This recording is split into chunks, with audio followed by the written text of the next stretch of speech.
बाळा, आयुष्यात कधी कधी इतका अंधार दाटतो ना, की पुढचं एक पाऊलही दिसेनासं होतं. मन थकलेलं असतं. प्रश्नच प्रश्न असतात. उत्तर कुठेच सापडत नाहीत.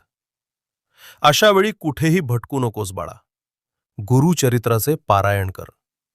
कारण गुरुचरित्र हे फक्त पुस्तक नाही रे. तो गुरूंचा हात आहे, जो तुझा हात धरून अंधारातून उजेडाकडे नेतो.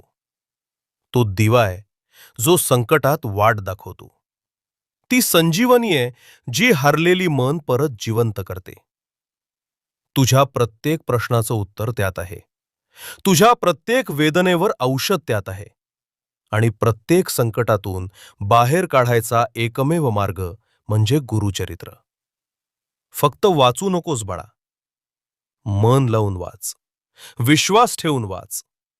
एकही पान रिकाम्या मनाने उलटू नकोस.